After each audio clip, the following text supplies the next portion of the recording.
Tem sim, Carla. Eu acho que a gente, para poder explicar isso melhor, teria que descer um pouquinho mais para a educação dos filhos hoje em dia. O que é que a gente tem visto? A geração passada de pais, eles nunca se preocuparam em perguntar se a gente os amava. Eu lembro claramente de uma vez que eu pedi à minha mãe para brincar a Micarande, que é um carnaval fora da época que havia em Campina Grande, e ela disse que eu não ia, simplesmente eu não ia. E disse, mas meu avô me deu o abadá, porque o avô, antigamente, ele ajudava na criação, né? Mas, embora meu avô ajudou bastante para mim. Mas aí ela disse, mas você não vai, porque você é menor e quem manda em você sou eu. Eu disse, tem nada não, quando eu tiver 18 anos eu vou. Ela disse, não vai, porque enquanto você depende de mim, quem vai estabelecer as normas dessa casa sou eu. E eu disse, e você ainda pensa que eu vou lhe amar? Aí ela disse bem tranquilamente, meu filho, quem disse a você que eu quero o seu amor? E aí me chocou, obviamente, né? Mãe, você não quer o meu amor? Eu disse, o amor é uma escolha que a gente faz. Eu escolhi amar você. Agora, como mãe, eu não abro mão de que você me respeite.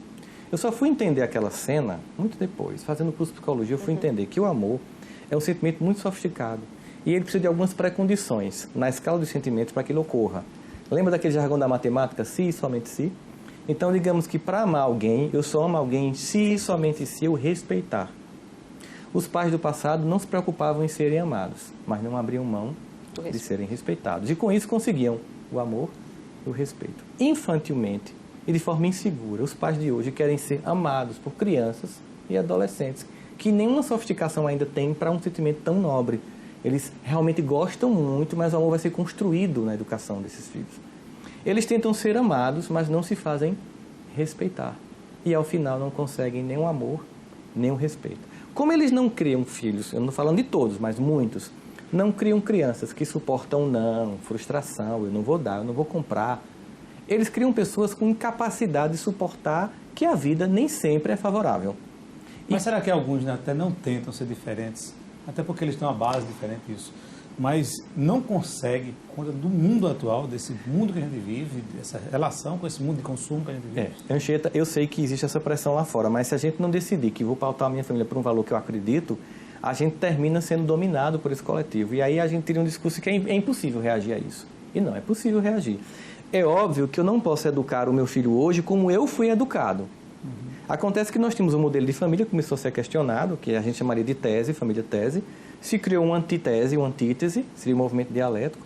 Essa família tinha alguns valores que não eram legais, por exemplo, uma hierarquia muito fechada, pouco diálogo entre os filhos, o pai mal conversava com os filhos, a mulher não tinha espaço. Então se começou a questionar essa família, porque de fato ela tinha defeitos, mas ela tinha virtudes.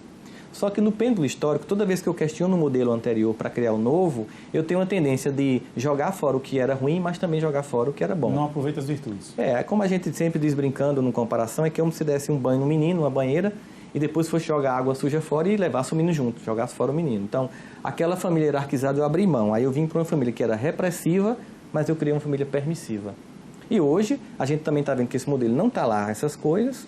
Houve ganho? Houve. Há uma democracia nas relações, a mulher tem mais espaço para poder no lar, os filhos têm diálogo com os pais, mas se perdeu o respeito.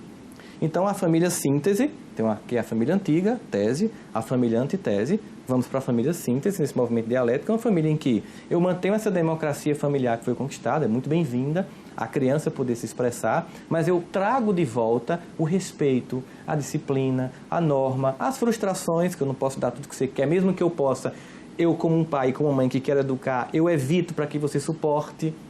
Um exemplo claro é que, por exemplo, tudo é muito pronto hoje. Você, da minha geração, Cita, sabe que para a gente comer uma pamonha era todo um dia no milharal, catando, depois descabelando, os homens iam, era até uma coisa divertida. Depois a gente cortava, moía com moinho à mão. E 5 da tarde era um ritual familiar inteiro em que a gente comeria a pamonha. A gente passa hoje na padaria e compra pronta.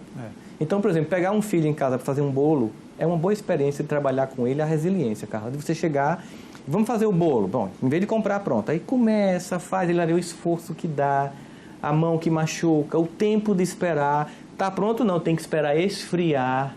Ele passa mais ou menos umas 4 horas para comer um bolo. Aquilo é uma experiência rica dele esperar o tempo. Nós temos uma geração ansiosa. E essa geração ansiosa e pouco resiliente, ela tenta tamponar essa falta de afeto, porque se eu não respeito meus pais, eu termino não amando meus pais. E eu vou para relações fragilizadas, inclusive namoros fragilizados. E aí você vê uma jovem acaba o namoro e se suicida. Veja que incompetência emocional. Que filha que você criou com tanta incapacidade de suportar a frustração, que é a primeira vez que acaba uma coisa. Em vez de ouvir Pablo, né? E chorar, e depois reviver, né? A pessoa vai e se mata. Quer dizer, a gente simplesmente fazia isso. Ouvia uma músicazinha, chorava, ficava triste, né? E continuava a vida. Agora as pessoas não podem ter um prejuízo que se destrói. As pessoas não se dão mais ao trabalho de roer um pouco, né? Exatamente. Não se dão